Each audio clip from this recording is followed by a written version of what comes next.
ගෞරවනීය ස්වාමින් වහන්සේ බුදුරජාණන් වහන්සේට වැඳ නමස්කාර කර අවසානයේ දෙවියන්ට පින් අනුමෝදන් කිරීමත් දෙවියන්ට පූජා වට්ටියක් තබා තමන්ට තියෙන දුක දෙවියන්ට කීමත් ධර්මානුකූලව කොහොමද ස්වාමින් වහන්සේ පැහැදිලි කරගන්නේ? මේ බෞද්ධයා කියන්නේ නෝනා තෙරුවන් සරණ ගිය කෙනා. තෙරුවන් සරණ කියන්නේ බුදුරජාණන් වහන්සේ කිව්වේ දේ කරපු කෙනා. තේරුණාද?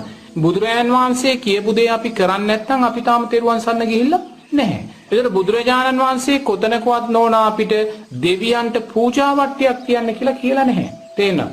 බුදුරජාණන් වහන්සේ කියලා තියෙන්නේ අපිට දෙවියන්ට පින් දෙන්න කියලා. ඒතර බුදුරජාණන් වහන්සේ දෙවියන්ට පින් දෙන්න එපා කියලා අපිට කොතනකවත් කියන්නේ නැහැ. දෙවියන්ට පින් දෙන්න කියලා බුදුරජාණන් වහන්සේ කියනවා. මොකද පිනට කැමති දෙවිවරු ඉන්නවා. ඒ නිසා කොතනකවත් පූජා වට්ටි ප්‍රශ්නයක් බුදුරජාණන් වහන්සේ අපිට කියන්නේ නැහැ. ඒ නිසා බෞද්ධයෝ හැටියට නෝන අපි බුදුරජාණන් වහන්සේ කිව්වේ තැනයි ඉන්න ඕනේ. අපි බුදුරජාණන් වහන්සේ කිව්වේ තැන ඉන්නේ නැත්නම් ඉන් අපි ඉස්සරහට යනවා නම් ඒ කියන්නේ තෙරුවන් කෙරෙහි ශ්‍රද්ධාවෙන් අපි බැහැර වෙනවා. ඒක තමයි ශ්‍රද්ධාවේ මම ඉස්සෙල්ලා කිව්වනේ බුදුරජාණන් වහන්සේට වඩා අයෝමය ශක්තියක් බලයක් මේ ලෝකේ නැහැ. බුදුරජාණන් වහන්සේ තමයි මේ ලෝකේ අයෝමය ශක්තිය බලය. ඒතකොට ඒ අයෝමය ශක්තිය බලය විශ්වාසයක් කරන්නේ නැහැ කියන එකයි අපි තව කෙනෙක් පස්සේ යන්නේ. තේරෙනවද?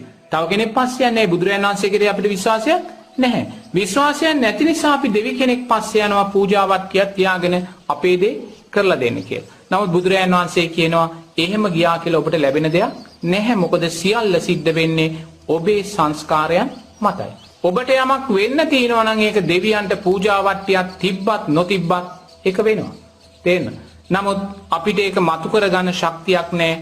කුසලයේ තුලින් අපි ඒක මතු කරගන්න දක්ෂ නැහැ. අන්න සීල උතේකට ගිහිල්ලා සද්ධාවත් නැති කරගෙන තමයි අපි ඒක මතු කරගන්න උත්සාහ ගන්න. ස්වාමින් වහන්සේ පූජා වට්ටියක් ලැබීම නිසා මිනිස්සුන්ට දෙවියෝ උපකාර කරනවද? ආශිර්වාද කරනවද? දැන් සාමාන්‍යයෙන් අපි බලන්න ඕනේ දෙවියෙක් කුණේයි කියන කාරණේ. තේරෙනවද? දෙවියෙක් කුණේ නෝනා පූජා වට්ටි තියලා නෙමෙයි. තේරෙනවද? කතරගම දෙවියන් ළඟට මහසෙන් දෙවියන් ළඟට පූජා වට්ටියක් උස්සගෙන යනකොට ඒ දෙවියා අපිට hina වෙනවා. මොකද එයා දෙවියෙක් කුණේ පූජා වට්ටි තියලා නෙමෙයි. තේරෙනවද? ඒ නිසා දෙවියෙක් බවට පත් වෙන ධර්මයේ මොකද්ද? තෙරුවන් කෙරෙහි ශ්‍රද්ධාවත් සීලය දානය. ඔය තුනයි ඒ අය දෙවියෙක් බවට පත් කළේ. තේරෙනවද? ඒ නිසා ඒ දෙවියා කැමති වෙන්නේ නෝනා අපිත් මේ කාරණා කරලා උතුම් දේවත්වයට පත් වෙනවා මිසක් එහෙම නැතුව ඉම් බාහිර දේවල් වලට ගිහිල්ලා අපි ශ්‍රද්ධාව අයිමි කරගන්නවා කියන කාරණේට නෙමෙයි. නමුත් මිත්‍යා දෘෂ්ටික දෙවිවරු ඉන්නවා ඒවට කැමති. තේරෙනවද? ඒ ශ්‍රද්ධාව සකස් නොවන මිත්‍යා දෘෂ්ටික දෙවිවරු ඉන්නවා. ඒ මිත්‍යා දෘෂ්ටික දෙවිවරු ඒගොල්ලන්ට කැමතියි. ඒගොල්ලෝ උපකාරات කරනවා ඇති. නමුත් ඒ උපකාර කරන්න මොකද වෙන්නේ? තව තවත් අපි මිත්‍යා දෘෂ්ටිය තුලට යනවා. තව තවත් මිත්‍යා දෘෂ්ටිය තුලට යද්දි මොකද්ද වෙන්නේ? තව තවත් අකුසල් අපේ සිද්ධ වෙනවා. ඕකනේ වර්තමාන සමාජයේ සිද්ධ වෙන්නේ. තේරෙනවද? ඉතින් අපි ගිහිල්ලා දේවාලයකට පූජා වට්ටියක් දුන්නාම මිත්‍යා දෘෂ්ටික බලවේග අපිට උපකාර කරන්න පුළුවන්. ඒ උපකාර කළාම අපි දකිනවා මෙන්න අපිට දෙවියෝ උපකාර කළා කියලා. තේරෙනවද? එහෙම උපකාර කරද්දී අපි තව තවත් දේව සංකල්පයන් ඇතුළට යනවා. දේව සංකල්පයන් ඇතුළට යන්න මේ පැත්තෙන් ශ්‍රද්ධාව ගිලිහිලා යනවා. එහෙනම් බලන්න අකුසලයේ විසින් තව අකුසල් සිද්ධ කරලා අපිව අවසානයේ මිත්‍යා දෘෂ්ටික භාවයට ඇදලා දාන්න පුළුවන්. ඒ ඔය භයානක භාවය ඕක තමයි.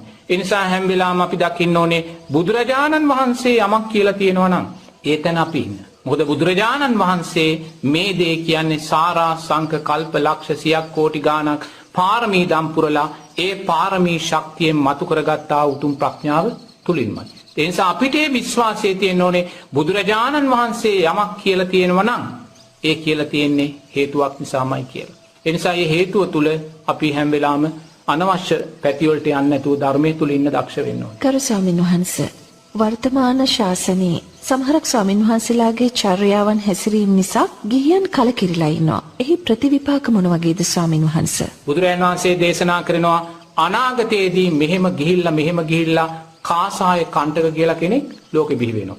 ඒ කාසාය කණ්ඨක ගෙදරක ජීවත් වෙන්නේ පන්සලක් නැහැ. සිවුරක් අඳනයක් නැහැ. ගිහි ඇඳුමක් ඇඳන් ඉන්නේ. සත්තු මරාගෙන කාලා අරක්කු බීගෙන යා ජීවත් වෙන්නේ. බුදුරජාණන් වහන්සේ කියනවා ඒ කාසාය කණ්ඨකටත් සාංගික කළා දන් දෙන්න කියලා. ඒ කාසාය කණ්ඨකටත් දානයක් සාංගික කළා ගන්න පුළුවන් කියලා. ඒ බලන්න ඒසා දුස්සීල කාසාය කණ්ඨකටත් බුදුරජාණන් වහන්සේ දන් දෙන්න කියන්නේ ඇයි? එදාට ඒ සමාජයේ ඉහළම සිල්වතා තමයි කාසාය කණ්ඨක.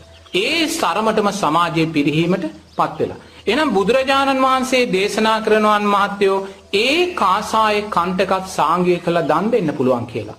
අපි වර්තමානයේ ඉන්න කිසිම ස්වාමීන් වහන්සේ කෙනෙක්ගේ වැරදි හොයන්න යන්න අවශ්‍ය නැහැ. තේරෙනවද? බුදුරජාණන් වහන්සේ කිව්ව තැන අපි ඉන්න ඕනේ. තේරෙනවද? දැන් මගේ ජීවිතේ මං කවදාකවත් ස්වාමීන් වහන්සේ කෙනෙක් පන්සලේ ආරන්නේ එහෙම නැත්නම් සිල්වත් දුසිල්වත් කියලා බෙදන්න යන්නේ නැහැ. මොකද බුදුරජාණන් වහන්සේ අපිට එහෙම කියලා නැහැ. එහෙම නොකියුවේ හේතුවක් නිසා. තේරෙනවද? ඒ හේතුව බුදුරජාණන් වහන්සේ දන්නවා ඇති. අපිට අදාළ නැහැ. බුදුරජාණන් වහන්සේ කිව්වේ තැන අපි නිරතුරුවම ඉන්න ඕනේ. තේරෙනවද? ඒ නිසා හැම වෙලාවම සංඝයාත් එක්ක කටයුතු කරද්දී අපි කොතනකවත් ස්වාමීන් වහන්සේලාගේ වැරදි හොයන්න යන්න හොඳ නැහැ. ඕනෑම ස්වාමීන් වහන්සේ පන්සලක වේවා ආරණ්‍යක වේවා සංඝයා කියන තැන ඉඳගෙන අපි උන්වහන්සේව ඇසුරු කරනවා. මොකද කැලේ වේවා ආරණ්‍ය වේවා අධිගමලාභීන් ස්වාමීන් වහන්සේලා ඉන්න පුළුවන්. සෝවාන් සකෘදාගාමි අනාගාමි වෙච්ච ස්වාමීන් වහන්සේලා කැලේ ආරණ්‍යයේ ඉන්න පුළුවන්. ඒ වගේමයි මහත්යෝ පන්සලේ මේ උතුම් අධිගමලාභී බවට පත්වෙච්ච ස්වාමීන් වහන්සේලා ඉන්න පුළුවන්. මොකද ධර්මයේ සම්දිට්ඨිකයි. ධර්මයේ සම්දිට්ඨිකයි. ඒ නිසා අපිට නැහැ කියලා කියන්න බැහැ. ඒ නිසා අපි නිරේතුරුව දකින්න ඕනේ සංඝයා කියන්නේ ගින්දරක්. තේරෙනවද? ඒ ගින්දරත් එක්ක අපි පරිස්සමෙන් පරිහරණය කරන්න අපි දක්ෂ වෙන්න ඕනේ. ඒ අපේ දක්ෂභාවය අපි ඒ ආකාරයෙන් කරනවා වගේම අනිත් පැත්තෙන් ස්වාමින් වහන්සේලා දක්ෂ වෙන්න ඕනේ. සංඝයා කියන්නේ ගින්දරක් කියන තැන ඉඳලා අපි නිසා ගිහි පින්වතුන්ලා වැරදි කරන තැනට යන්න නැති වෙන ආකාරයෙන් කටයුතු කරන්න. මොකද අපි ආවේගශීලී භාවයන්ටපත් වුණොත් අපේ යම් වැරද්දක් තිබ්බොත් ඒවා දැකලා ගිහි පින්වතුන්ලා අපිට චෝදනා කරන්න පුළුවන්. තේරෙනවද? සිංහල වේවා මුස්ලිම් වේවා හින්දු වේවා ක්‍රිස්තියානි වේවා යම් මිනිස්සෙක් ස්වාමින් වහන්සේලාට චෝදනා කරනවා නම් බයිනවා නම් නිගරු කරනවා නම් ඒ කෙනා මේ ලෝකයේ තියෙන බලවත්ම අකුසලයේ කරගන්න කෙනා බවට පත් වෙනවා. ඒ නිසා නිරේතුරුවම ස්වාමින් වහන්සේලා දක්ෂ වෙන්න ඕනේ සංඝයා කියන ඒ ගුණය දැනගෙන ඒ සීලේ ශක්තියින් දැනගෙන අපි නිසා ගිහි පින්වතුන්ලා වැරදි කරන්නේ නැති තැනට පත් කරන්න. තේරෙනවද? අපේ වැරදි හැසිරීමක් තුළ අප්‍රමාණ මිනිස්සයෝ අප්‍රමාණ අකුසල් සිද්ධ කරගන්න පුළුවන්. මට මතකයි මම එක්තරා ගම්මානයක පිණ්ඩපාතේ වඩිද්දී ඒ ගමේ අතුරු පාරක් තිබ්බා. මම මේ ගමට ඉස්සෙල්ලාම ගිය දවසේ මේ අතුරු පාරෙන් ඇතුළු වෙලා ගෙවල් 6ක් විතර තියෙනවා මේ අතුරු පාරේ. මේ අතුරු පාරේ ගෙවල් 6ට ගිහිල්ලා එනකම්ම මොකද කළේ? බල්ලෝ බුරබුරා ඇඟට පයින්නවා. මොකද මේ හැම ගෙදරකම බල්ලෙක් ඉන්නවා. බල්ලෝ ඉන්නේ පාරේ. ගිහිල්ලා අවසන් කරලා එළියට එනකම්ම බල්ලෝ බුරබුරා ඇඟට පැන්න එකමයි කරේ. මම පිණ්ඩපාතේ කරගෙන කොහොම හරි අමාරුවෙන් ගැලවිලා එළියට ආවා. ඊළඟ සතිය ආයිමත් මං ඒ පාරේ පිණ්ඩපාතේ වඩින්න පාරට යනකොටම අර වගේම බල්ලෝ ටික කුලප්පු වෙලා බිරුවා. මං ඒ පාරේ පිණ්ඩපාතේ වැඩියේ නැහැ. ඉන් පස්සේ කවදාක්වත් මං ඒ ගමේ ඉන්නකම් ඒ අතුරු පාරේ පිණ්ඩපාතේ වැඩියේ නැහැ. ඇයි මම දන්නවා සංඝයා කියන අර්ථයට ඒ බල්ලෝ බුරාගෙන පනිද්දි කේන්තියෙන් බුරාගෙන පනිද්දි ඒ බල්ලා කරගන්නා වූ අකුසලේ තරම. තේරුණාද? එයා බල්ලෙක් වුණත් එයා සංඝයාට බුරාගෙන කේන්තියෙන් පයින් මොහොතක් පාසා එයා මේ ලෝකේ රැස් කරන බලවත්ම අකුසලේ රැස් කළා.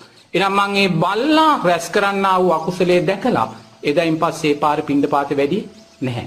ඒ වගේ සංඝයා හැටියට අපි දක්ෂ වෙන්න ඕනේ. සංඝයා කියන්නේ යම් ගුණයක් සීලයක් ආරක්ෂා කරන පිරිසක්මයි. ඒ පිරිස ගින්දරක් කියලා බුදුරජාණන් වහන්සේ දේශනා කළා. ඒ නිසා අපේ ගිනි රක්ෂණය නිසා අහිංසක ගිහි පින්වතුන් පිච්චෙන්නේ නැති තැනට කටයුතු කරන්න අපි දක්ෂ වෙන්න ඕනේ.